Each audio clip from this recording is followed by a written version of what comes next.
Hello everybody, it's Skull Queen and welcome back to another video.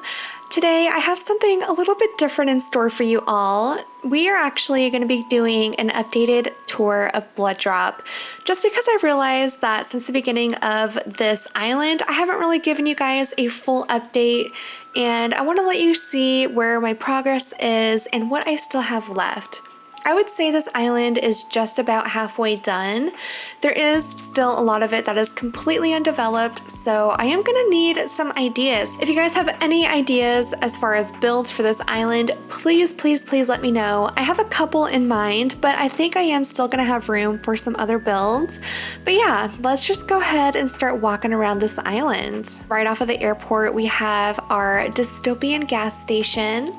I love how this building in particular turned out. I think it looks so realistic and so real. Now that I finally got my house out of the way, we do have this whole beach to work with. So I think I might actually expand the gas station out.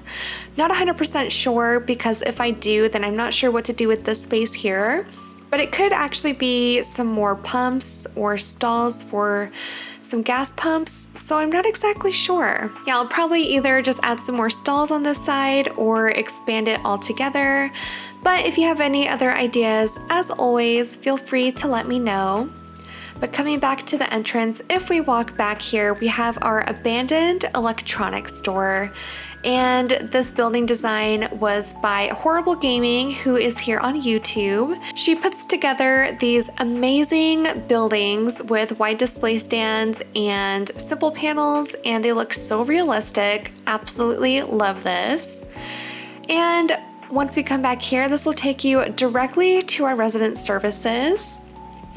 If you head on over to the right, this is our abandoned construction zone.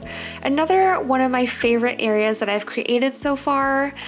And again, I think I might actually end up expanding this build to the beaches, just because I don't know what to do down here. We have a lot of space. Also back here, there's a lot of random patches of land where I don't even know what to do with it yet, so I might just fill this whole area with oil barrels and construction items and just make it look dystopian and abandoned. Yeah, that's one thing that I'm kind of pondering still, so there's just a lot. There's a lot to figure out on this island, I've noticed. But I decided to place my campsite over here. And my original idea was to kind of create a moat around the campsite, so I was gonna have some water surrounding it. I'm still gonna try to do that, but I might not have enough room. So if I don't, I think I'm just gonna put some jail bars or fencing around the campsite and make it look like some kind of bunker of some sort. And as you can see, this beach is complete flower storage, total mess. Please ignore it. But from the campsite, this will connect to this staircase right here.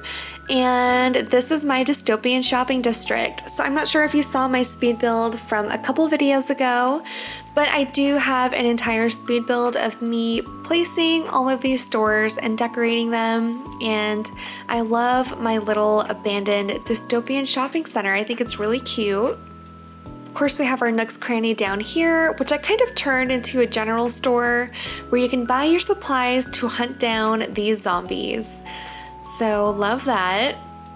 And right down the stairs, it connects to our abandoned grocery store. So that's from the entrance as well. And I love all of the new grocery items that we have to work with. They're not really new anymore, but again, they're very good. I had to include them, and I love that little free pop stand. I think it's really cute. So that is basically my entrance, and even though it seems like a lot, it really doesn't take up that much space on my map. As you can see, we've only really explored that bottom left-hand corner. So we'll go ahead and head back over to the neighborhood second, but first I want to show you that I did add my museum right here. I haven't decorated it yet, but the plan is to continue this road, and then I'm not sure what I'm going to put in front of the museum yet. I just want it to look city-like and dystopian and abandoned. So I might play around with either the castle gate or some of the wide display stands. Not exactly sure, but we'll see how that ends up. And down this little dirt road here, I would like this to lead into a little dirt field, which I plan on turning into an abandoned park. So I want to add either a soccer field or a basketball court, maybe both, I'm not sure. But that is the plan for this area. And back here, this is our dystopian neighborhood. So here we have Roscoe's little house, and this connects right to our resident services, so you can walk right on through this way. And it looks like we have 2 blocks here in this neighborhood. Shino the Queen, I actually just moved in, so she is now a member of Blood Drop, which I'm very, very excited about. As we make our way down, we have all of the different neighboring houses. And then of course here at the end, this is Petrie's house, who has her own little lab set up here because she is the scientist of the island and trying to come up with a cure for these zombies. As we make our way back down the neighborhood, the second tier is right on over here. So I wanted to keep all of the houses close together. I think on my next island, I'll have them more spread out and give each villager their own dedicated little areas.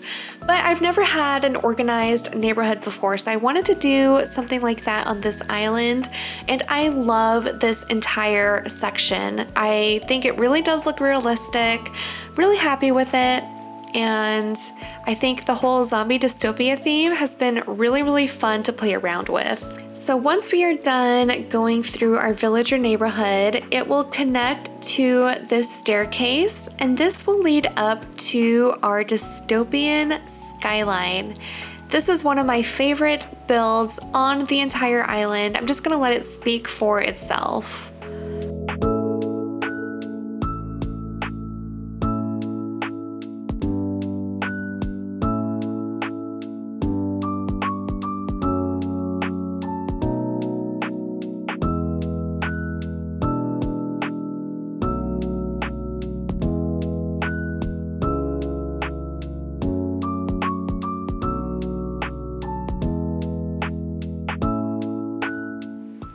Yeah, so as you can see, it is massive.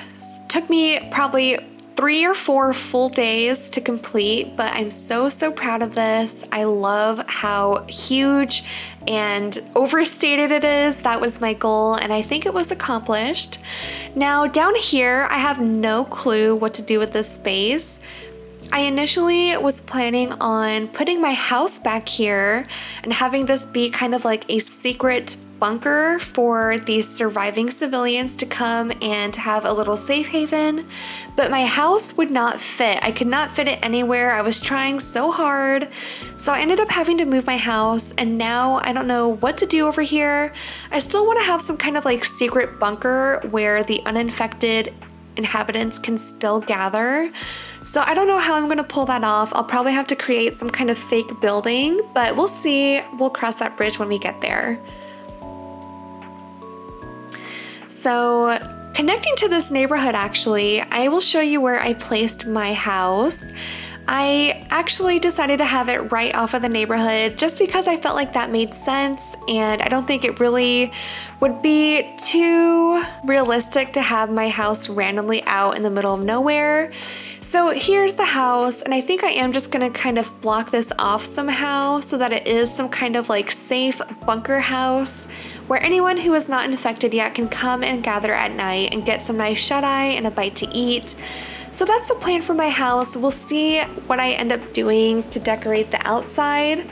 And then again, straight down here, this is where the museum will be. So it'll probably be museum, park, and then some kind of bunker area where my house will be. And this half of my island is pretty much completely uninhabited. I don't really have anything going on. So the plans for this area are kind of still up in the air. I have a few ideas of what I might want to do. My first one being a black market kind of fish market down here. So I'll have stalls and storefronts kind of lining a roadway with a bunch of fish and different food items that you can buy. And then I kind of wanted to have that connect to a canal that I wanted to terraform somewhere over here, just because, as you can see on this map, I have hardly any waterscaping. The only water are from the skyline and then from a little tiny waterfall I built in the construction area near the airport. So yeah, this whole left side of my map is completely barren. I think if I add a canal, it'll be a nice little balance between the water rectangles in the top right corner. I'm hoping anyways. So let me know what you think of that idea.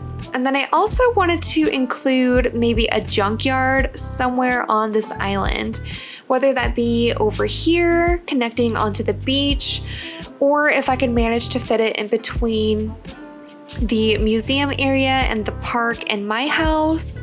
I'm not exactly sure, but we don't really have too much left to go on this island. My goal was to move all of the fixed structures first and get all of that figured out.